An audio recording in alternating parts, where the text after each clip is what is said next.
Hola y bienvenidos a la historia de Alejandro Magno. Episodio 12. Alejandro vs Darío, Round 2.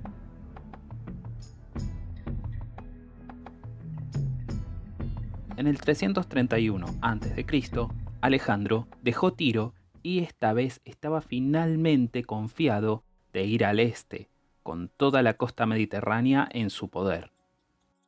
En este año, el rey Agis de Esparta moriría y la guerra de Farnabazo en Grecia colapsaría. Ya nada lo detendría en su lucha contra Darío. Yendo al noreste, Alejandro llegó al río Éufrates esperando resistencia, pero la fuerza persa que protegía el río huyó ni bien supo del avance de Alejandro. Los macedonios siguieron al noreste y en el camino capturaron a algunos persas que revelaron que Darío había reunido una enorme fuerza sobre el río Tigris para evitar que Alejandro cruzara. Sin embargo, cuando Alejandro llegó hasta el Tigris, no encontró ni seña de Darío y su fuerza, así que cruzó el río y dejó que sus hombres descansaran. Antes de continuar, hay un par de historias secundarias que me interesaría relatar. Una es que Plutarco cuenta que el ejército de Alejandro comenzó a atacarse a sí mismo por diversión. Sí, lo escucharon bien. El relato que rescata Plutarco del autor Eratóstenes afirma que, yendo al Tigris, el ejército de Alejandro se dividió en dos. Cada división designó comandantes. A uno apodaron Alejandro y a otro lo llamaron Darío. Primero comenzaron a lanzarse bolas de barro entre ellos. Después de esas armas pasaron a puños y luego a piedras y garrotes, con más y más hombres sumándose a la pelea. Una vez que Alejandro, el verdadero Alejandro, escuchó de esto, pensó que la batalla debería decidirse en combate individual entre los dos líderes. Alejandro dio sus armas y armadura al otro Alejandro y Filotas armó al Darío fingido. Todo el ejército presenció el duelo, viendo que era como una especie de presagio para la batalla que vendría. El falso Alejandro triunfó, y le otorgaron el control de 12 aldeas y el derecho de usar vestidos persas.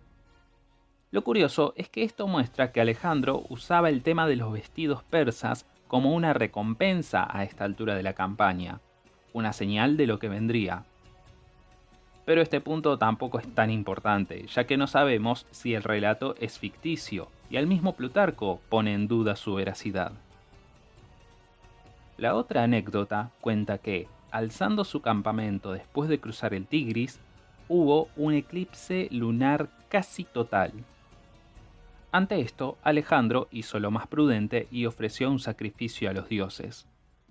Aristandro dijo que el rey macedonio tendría éxito. Y curiosamente, su lógica era que, así como la luna caería, también Darío caería. Además, dijo que la batalla se pelearía ese mismo mes, supongo que algo relacionado con el ciclo lunar. Una vez más, Alejandro se puso en marcha a lo largo del Tigris. 4 días después de cruzarlo, sus exploradores reportaron que habían avistado a la caballería persa en terrenos cercanos, pero no sabían exactamente cuántos eran. Algunos exploradores más llegaron y avisaron que era una fuerza de unos 1000 soldados, así que Alejandro los atacó con un pequeño contingente y con el resto del ejército siguiéndolo detrás. Así como sucedió en el Éufrates, cuando los persas vieron a Alejandro, huyeron por sus vidas. La mayoría escapó, pero los pocos que quedaron detrás fueron capturados y revelaron que Darío no estaba muy lejos y tenía una poderosa fuerza en sus manos. El ejército de Alejandro ya tenía unos 47.000 hombres, 40.000 de infantería y una caballería de 7.000. Darío había reunido tropas de lo largo y ancho de su imperio, y las fuentes antiguas hablan de un ejército de 1.000.000 de hombres. ¿Realmente el ejército de Darío tenía 1.000.000 de soldados? En resumen, no. Estimaciones modernas dicen que Darío tenía como mínimo 50.000 en su comando, pero las estimaciones también llegan a hablar de más de 100.000. Si aceptamos este estimado, podríamos imaginarnos que la proporción sería de 50.000 de infantería, 40.000 de caballería, unos 1.000 o 2.000 arqueros y a no olvidarse que habría unos 15 elefantes de guerra. El ejército de Darío se había posicionado en las llanuras a unos 75 kilómetros de Arbela, en Gaugamela. Un dato de color. Este último nombre se traduce como Casa del Camello, y esto es porque existe el cuento de que alguna vez un rey del pasado escapó del enemigo a lomos de un camello, y designó que la recaudación de aldeas cercanas sea destinada al mantenimiento de ese mismo camello. Como decía, ya en la planicie, Darío decidió que debía evitar la debacle de Isos, enviando a sus tropas a allanar y aplastar todo relieve del terreno. Todo se estaba preparando perfectamente, no quedaría ni un detalle librado a la suerte. Una vez que Alejandro se enteró de la ubicación de Darío, se mantuvo en su posición por 4 días, a unos 11 kilómetros del rey persa, para que sus hombres descansaran. Luego de esto, Alejandro decidió dejar a la mayoría de los animales y a los incapacitados detrás y partió durante la noche, justo a tiempo para enfrentarse a los persas al amanecer. Pronto llegaron a Darío reportes de que Alejandro estaba en movimiento y ordenó a sus hombres prepararse. Era octubre del 331 a.C. y la batalla era inminente. Mientras Alejandro se acercaba, no podía visualizar a Darío, ya que había un sector de terreno elevado entre las dos fuerzas. Al llegar a la cima de este terreno elevado, Alejandro detuvo el avance y convocó a sus oficiales. Necesitaban un plan: atacar o esperar. Parmenión recomendó esperar al menos como para hacer un reconocimiento sobre el terreno. Hasta donde sabían podía haber trampas escondidas o trincheras o incluso estacas ocultas en el suelo, y también podrían saber más sobre el enemigo. En este caso, Alejandro tomó el consejo. Exploró los alrededores y volvió a reunir a sus oficiales. Anunció que no necesitaban palabras de aliento, ya que sus batallas previas eran inspiración suficiente, y solo pedía que todo hombre diera lo mejor de sí y fueran disciplinados, ya que si una sola persona abandonaba su deber, todo se vendría abajo. Una vez que descansaron y comieron, Parmenión recomendó hacer una incursión nocturna, lo cual tenía mucho sentido. Es difícil explicar lo crucial que sería esta batalla. Los números siempre son una ventaja, y Alejandro enfrentaba una enorme superioridad numérica. Si quería ganar, tenía que aprovechar cada posible resquicio que dejaran los persas. Luchando de noche, sus hombres no verían cuán superados en número estaban, y quizás estarían más confiados, y hay que sumar, obviamente, el elemento sorpresa. Pero a esta propuesta Alejandro respondió: no me degradaré intentando robar la victoria como un ladrón. Peren Arriano, libro 3, capítulo 10. Puede que parezca loco, pero también tiene sentido si pensamos que Alejandro no quería derrotar a Darío, quería destruirlo. Darío había deducido que perdió en Isos debido a la locación de la batalla, y por lo tanto quería pelear de nuevo. Por ello, Alejandro quería derrotar a Darío en condiciones que fueran favorables para Darío mismo. Así le haría entender que no tenía ninguna chance de ganar contra los macedonios. Así, Alejandro ganaría no solo la batalla, sino la guerra. Arriano, que recordemos también era un general, explica que las batallas nocturnas son impredecibles y pueden torcerse fácilmente. No se puede olvidar que si perdían, aunque fuera por muy poco, entonces serían un ejército magullado en territorio desconocido y hostil. Tanto los locales como los prisioneros que llevaban los atacarían. Era más seguro luchar de día. Y también pensemos algo más. Alejandro tenía un ego enorme y una fe incuestionable en sí mismo. A la mañana siguiente de decidir, Alejandro inusualmente no se despertó temprano como siempre. Sus oficiales ordenaron a la tropa que desayunara y se preparara, y luego fueron a buscar a Alejandro, quien seguía durmiendo. Parmenión lo llamó un par de veces hasta que se despertó, y le preguntó cómo podía dormir como si ya hubieran ganado. A lo que Alejandro le respondió, sonriendo: ¿por qué no? ¿Acaso no ves que ya ganamos la batalla? Ahora estamos libres de rondar por estas interminables y devastadas llanuras y perseguir a este Darío que solo huye sin pelea. Pero en Plutarco, Alejandro, capítulo 32. Alejandro estaba definitivamente confiado en su plan. Es de notar que Darío no dejó descansar a sus hombres esa noche, como sí lo habían hecho los macedonios.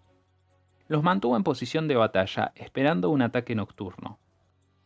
Al estar armados y alarmados toda la noche, el temor comenzó a consumir a los persas, y en vez de estar alertas para el fragor de la batalla, el espíritu de los persas estaba exhausto.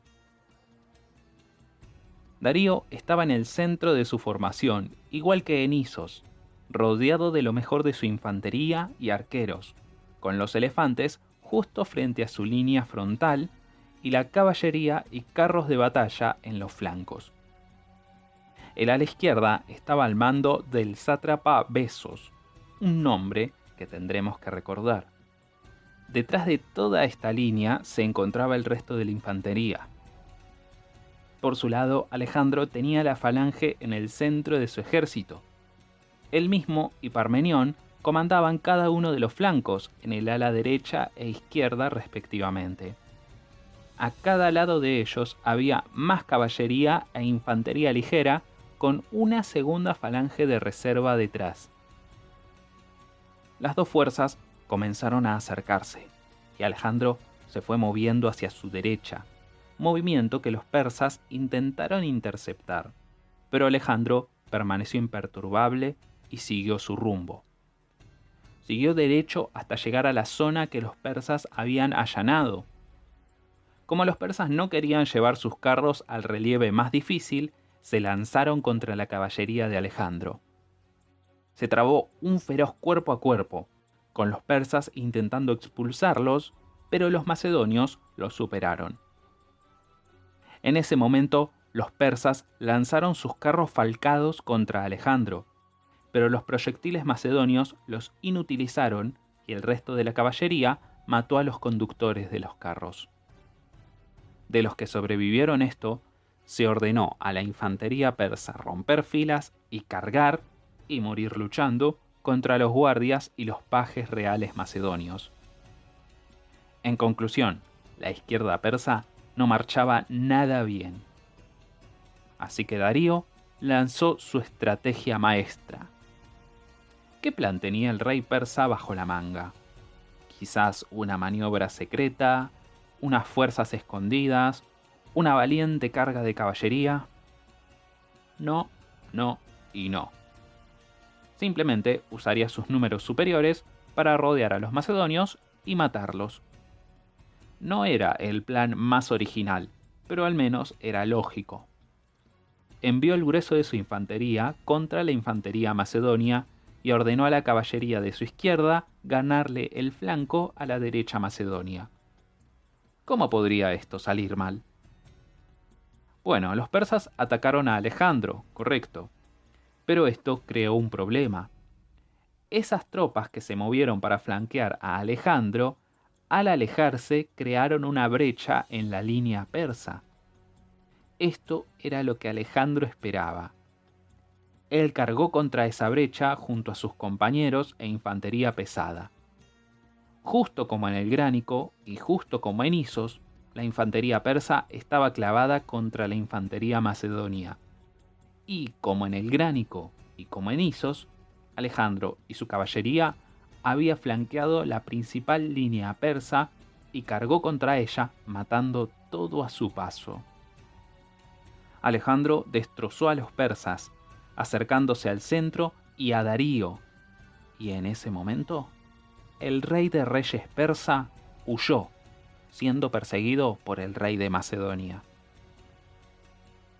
Alejandro había dejado todo el costado izquierdo persa en ruinas, pero todavía había que lidiar con la derecha, ya que mientras Alejandro avanzaba, su falange a la derecha realizó una maniobra conocida como negar el flanco.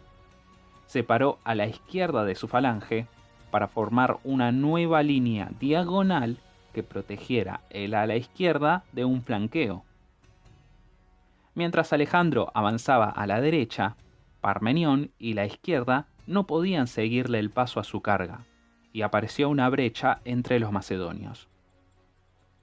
La derecha persa, sin saber que su izquierda estaba destruida, se zambulló en esa brecha. Algo de caballería persa llegó peleando hasta el campamento de Alejandro, donde fueron asesinados por la línea de reserva. Pero otros siguieron luchando en la brecha, y Parmenión empezaba a perder el control. Envió mensajeros a Alejandro, quien le pisaba los talones a Darío para que lo auxiliara, lo cual hizo, ¿o no? Si Alejandro perseguía a Darío a toda velocidad, ¿cómo podían los mensajeros que empezaban muy detrás llegar hasta él? Esto nos lleva a la pregunta de, en ese punto, ¿dónde estaba Alejandro? Se discute que quizás volvió a emparchar la situación de la derecha macedonia, pero es más probable que Alejandro, a esta altura, estuviera destruyendo el ala derecha persa. Como fuera, al volver se enfrentó con la caballería persa luchando del lado de Parmenión y en palabras de Arriano. La lucha que siguió fue la más feroz de toda la batalla. Uno después de otro, los escuadrones persas volteaban y cargaban. Pecho contra pecho, se lanzaban contra el enemigo. Las tácticas convencionales de caballería, el maniobrar, lanzar jabalinas, todas fueron dejadas de lado. Era cada hombre por su cuenta, luchando por liberarse como si su vida dependiera de ello. Prestos a dar y recibir golpes desesperados y sin cuartel, cada hombre luchando solo por la supervivencia, sin pensar en la victoria o la derrota. Ver en Arriano, libro 3, capítulo 15. Dramático. Una vez más, Alejandro emergió victorioso y fue en busca de Parmenión y su ala que había logrado resistir la derecha persa. Para este entonces, todo el ejército persa estaba en retirada, y Alejandro inició o reinició la persecución por Darío. Marchó hasta cruzar el río Lico y descansó a sus hombres y caballos, mientras Parmenión aseguraba el campamento persa y sus riquezas, entre las que se hallaba un buen número de elefantes. Cuando cayó la noche, Alejandro se acercaba al pueblo de Arbela, a unos 120 kilómetros del campo de batalla, al que llegó al día siguiente. Pero allí no había ni señal de Darío. Sin embargo, allí capturaron el tesoro de Darío, así como su carruaje, su escudo y su arco, por segunda vez. Arriano estima las pérdidas macedonias en 1000 hombres, y las persas las numera en 300.000, con aún más siendo capturados, aunque claramente debe ser una exageración, lo que no minimiza el hecho de que esta fue una brillante victoria para Alejandro. El triunfo incluso llegó antes de finalizar el mes, cumpliendo la predicción de Aristandro. Plutarco, aunque se desvía del relato de Arriano en cómo cuenta la historia, remarcando supuestos errores de Parmenión, al menos acierta en una cosa concreta. Después de que la batalla así terminara, parecía estar del todo destruido el imperio de los persas. Pero en Plutarco, Alejandro, capítulo 34. Si disfrutaron este episodio, no se olviden de que nos pueden encontrar en distintas plataformas, en Spotify, en YouTube, en nuestro canal Trecha Podcast, así como en Instagram como Alejandro Magno Podcast, en Facebook como La Historia de Alejandro Magno Podcast y en Twitter como @Historia de Roma P. Y no se olviden de visitar nuestro blog oficial, donde también podrán encontrar algunos mapas y en este caso una animación de los movimientos de la batalla. Nos escucharemos la próxima, cuando analicemos las consecuencias de Gaugamela y seamos testigos de Alejandro y los macedonios campeando como victoriosos por este imperio en ruinas.